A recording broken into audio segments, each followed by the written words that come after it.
Bro, gimana sih cara cari kerja? Pertanyaan ini adalah pertanyaan yang sering ditanyakan terlebih oleh para fresh graduate yang belum punya pengalaman kerja atau orang yang baru pertama kali pindah kerja dari kantor pertamanya.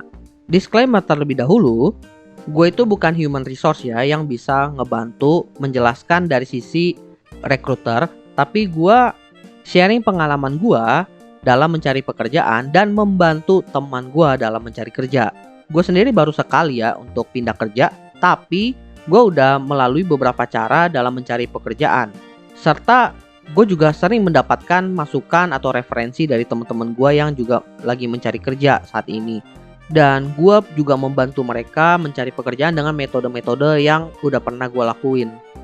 Kenapa gue bahasnya tentang cara mencari kerja? Karena kalau membahas tentang cara meningkatkan kemungkinan diterima kerja itu dari sisi rekruter. Sedangkan kan gue bukan rekruter.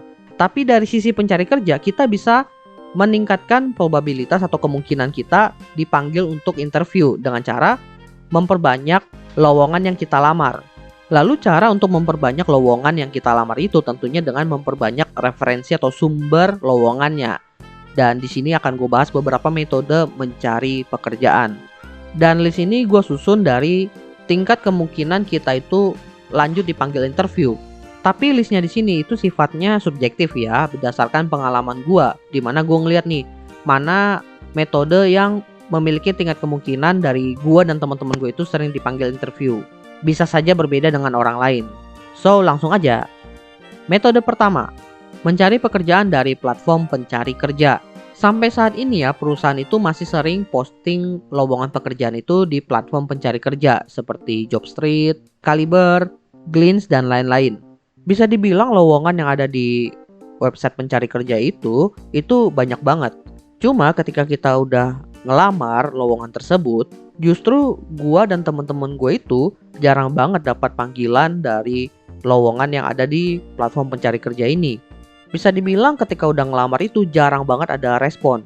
Tapi gue pernah mendapatkan respon, cuma gue baru mendapatkan respon itu setelah 3 bulan dari terakhir kali gue ngelamar pekerjaan tersebut. Kalau gue tanya temen gue itu rata-rata mereka itu gak pernah dapat balasan. Terus masalah lain yang gue temukan dari lowongan yang ada di platform pencari kerja itu adalah lowongannya itu kurang update. Tentunya ya kalau lowongan baru itu dia akan muncul yang paling atas. Tapi kan kita sebagai pencari kerja nggak mungkin dong kita cuma patokannya dari pekerjaan yang latest saja. Kita pasti scroll dong beberapa lowongan kerja yang pernah diposting. Dan gue sering menemukan lowongan-lowongan yang usianya itu udah sekitar 4 bulan, 6 bulan, bahkan setahun. Cuma gue agak bingung sih, ini apakah memang mereka itu belum mendapatkan kandidat yang tepat dari lowongan tersebut, atau lowongan itu cuma buat uji coba nih, atau memang mereka itu udah dapat kandidat cuma mereka lupa mereka pernah posting lowongan di sini sehingga nggak di cancel. Jadi karena kurang balasan dan juga lowongan yang kurang up to date ini membuat gue kurang merekomendasikan menggunakan platform pencari kerja. Tapi gue rekomendasi kalau seandainya di lowongan tersebut ada email HRD-nya yang kita bisa kontak. Karena kita bisa berkomunikasi langsung dengan pihak HRD perusahaannya. Dan itu masuk ke poin kedua. Cari kerja di website perusahaan dan email langsung ke email HRD perusahaannya. Tentunya selain mereka itu cantumin di platform pencari kerja, kemudian posting di LinkedIn, banyak juga kok yang naruh lowongan pekerjaan itu di website perusahaannya. Biasanya kalau melalui website perusahaan, biasanya ada form yang harus kita isi ketika kita mau ngelamar pekerjaan tersebut. Kalau nggak ada formnya, kita kirim CV dan portofolio itu ke email perusahaan yang tercantum. Kalau dari pengalaman gue dan temen gue ya, yang pernah ngirim email dan juga ngelamar pekerjaan di website perusahaan itu, responnya itu bisa dibilang agak lama, tapi nggak selama platform pencari kerja itu yang sampai 3 bulan. Kalau ada panggilan biasanya itu rata-rata sebulan maksimalnya. Cuma ya jeleknya kalau misalnya kita itu udah ngisi di website perusahaan tersebut atau ngirim email lalu nggak lolos, ya kita nggak tahu, nggak ada update-nya. Lalu masalah lainnya adalah ada beberapa website perusahaan itu yang kurang di-maintain. Jadi lowongannya itu kita nggak tahu tuh itu lowongan baru atau lowongan lama. Lalu metode ketiga atau cara ketiga mencari pekerjaan adalah lewat job fair.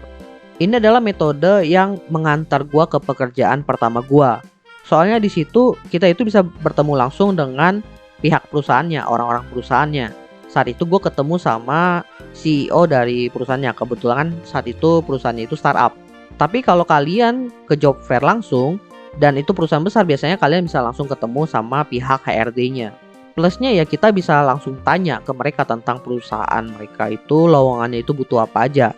Bahkan banyak ya yang di job fair itu HRD-nya itu mengadakan live interview. Jadi kalau seandainya lowongannya itu udah cocok dengan spek yang kita miliki dan kita pede, kita bisa langsung interview dengan HRD-nya di sana. Informasinya jelas, kita bisa ketemu HRD langsung, bisa langsung interview. Masalahnya adalah ramai. Biasanya yang ikut job fair itu banyak banget, jadi kita harus siap-siap bersaing dengan kandidat-kandidat lain yang datang ke sana. Lalu cara keempat itu lewat headhunter. Jadi buat yang belum tahu headhunter itu apa, headhunter itu adalah orang yang ngebantu mencarikan kandidat untuk bekerja di perusahaan. Untuk saat ini headhunter itu biasanya nyari orang-orang yang di posisi atau di bidang teknologi dan juga orang-orang yang manajemen. Ini kenapa gue rekomendasiin karena headhunter itu ngebantu buat memilah-milah nih mana aja kandidat yang cocok dengan lowongan pekerjaan yang mereka miliki. Jadi intinya di sini adalah kita itu memanfaatkan koneksi dari si headhunter ini. Karena kan biasanya headhunter ini itu bekerja di perusahaan tersendiri. Emang perusahaan consulting yang buat ngerekrut gitu. Jadi kita tinggal kasih CV kita dan portofolio kita ke mereka, tinggal mereka yang memfilter. Cuma masalahnya biasanya mereka itu punya kandidat yang high quality. Jadi nggak sembarang semua CV itu bisa masuk ke mereka. Ada kriteria-kriteria tertentu. Soalnya kan kalau mereka mengajukan kandidat itu, mereka juga harus mempertanggungjawabkan si kandidatnya kepada si rekruternya. Kalau ternyata kualitasnya itu tidak bagus, ya yang kena kan reputasi perusahaannya kan. Jadi ya bisa dibilang kalau kita cari kerja lewat headhunter ini itu malah nambah satu layer lagi, yaitu layer filter dari si headhunternya tersebut. Tapi sekalinya kita udah tembus tuh, biasanya job-jobnya itu bisa dibilang lumayan berkualitas juga sih. Lalu cara kelima, sosial media profesional, yaitu LinkedIn. Jadi LinkedIn itu adalah sosial medianya buat para pekerja kantoran atau profesional ya. Dimana di situ dia juga sembari sebagai platform pencari kerja. Kita bisa posting pekerjaan di sana, kita bisa ngelamar pekerjaan di sana. Tapi yang gue fokuskan di sini adalah bukan kita ngelamar pekerjaan lewat LinkedIn, tapi kita memperbagus portofolio kita dan kita posting di LinkedIn. Dan kita harus aktif di LinkedIn sebagai content creator juga. Menariknya di sini adalah menjadi content creator di LinkedIn itu yang sesuai dengan bidang kita ya, itu nggak perlu seintens sosial media lain kayak Instagram atau TikTok. Dan yang diutamakan di sini itu bukan seberapa sering kita ngonten, tapi seberapa sering kita berinteraksi dengan user lainnya. Nah, user lainnya di sini itu yang aktif di LinkedIn rata-rata manajer-manajer yang memang udah punya posisi dan juga sering posting pekerjaan dan juga HRD perusahaan. Makanya kita disarankan itu aktif berinteraksi di LinkedIn biar dinotis oleh orang-orang yang megang posisi untuk meng-hire. Tapi tentunya kalau kita berinteraksi itu jangan over lah, yang sewajarnya aja. Dan kalau kalian itu pengen ngonten di sana, fokuslah kepada kelebihan kalian dan tentunya jalur karir yang kalian mau. Tunjukkanlah expertise kalian. Karena kalau gue lihat di situ orang-orang yang biasanya nunjukin expertise ya biasanya mereka juga dapat banyak side jobs alias freelance. Intinya kalau kalian itu udah bisa ngebangun diri kalian di LinkedIn itu, nantinya orang-orang yang mencari kandidat terbaik itu yang akan langsung kontak kalian dan memastikan kalian itu langsung lanjut interview. Ibarat pintu pertamanya itu langsung lolos, tinggal pintu keduanya entah interview lagi dengan user atau gimana. Cuma masalahnya di LinkedIn ini adalah kita itu harus ngebangun portofolio dulu. Dan caranya itu gak boleh sembarangan. Harus benar-benar fokus kepada apa yang kalian itu ingin kejar di jalur karir kalian. Makanya gue tuh gak sembarangan ya ngebangun profil LinkedIn gue.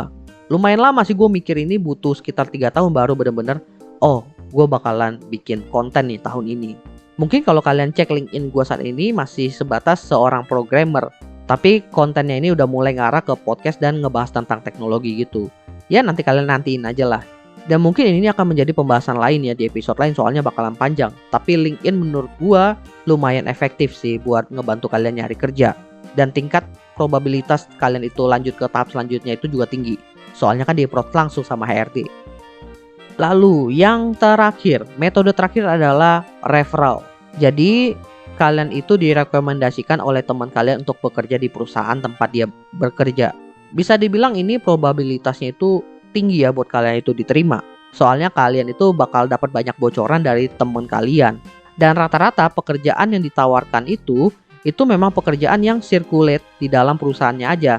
Atau sebelum mereka posting secara eksternal, mereka itu ngasih tenggat waktu tertentu, pekerjaan itu circulate secara internal dulu. Karena kan tentunya internal perusahaan mereka itu nggak semuanya fresh graduate dong. Pasti banyak yang udah pernah pindah-pindah perusahaan dan mereka itu punya koneksi. Makanya HRD di sini memanfaatkan koneksi yang dimiliki oleh karyawan internalnya. Bahkan ya banyak HRD perusahaan itu yang menawarkan kalau misalnya hasil referralnya ini benar-benar diterima dan lolos masuk ke perusahaannya itu, teman kita yang merefer kita itu bakal dapat reward. Makanya jangan heran kalau seandainya kita itu di-refer teman kita bakal dibantu banget nih, bakal di-push banget nih sama teman kita. Jadi ya saran gue kalau kalian itu pengen punya banyak referral, baik-baik nih sama teman kerja kalian. Jangankan teman kerja, teman kuliah juga harus baik-baik. Boleh banyak teman, tapi kalau hubungannya itu agak kurang ya sama aja bohong kan. Yang penting itu teman kalian itu tahu kemampuan kalian dan apakah mereka itu bisa mempercayai kalian dalam melakukan sebuah pekerjaan. Menurut gue sih itu yang penting sih. Sehingga mereka itu bisa yakin merekomendasikan kalian itu ke HRD perusahaan tempat mereka bekerja. Well, jadi itulah beberapa cara mencari pekerjaan yang udah pernah gue lakukan dan juga teman-teman gue sharing kepada gue. Sekali lagi list-list ini gue susun dari tingkat keberhasilan bisa lanjut ke tahap selanjutnya. Tapi sifatnya itu subjektif dari pengalaman gue dan teman-teman gue. Semoga episode kali ini bermanfaat ya buat teman-teman semua. Dan bisa membantu teman-teman itu meningkatkan kemungkinan kalian mendapatkan pekerjaan baru. By the way jangan lupa follow Instagram Opsiana Podcast di @opsianamedia. Karena di situ akan ada informasi-informasi menarik. Seperti update dari Opsiana Podcast dan konten-konten menarik lainnya. Yang pastinya nggak boleh terlewatkan oleh teman-teman. Oke, gua rasa itu aja. Thank you buat teman-teman yang sudah mendengarkan. See you next time di Opsiana Podcast episode lainnya. Bye semuanya.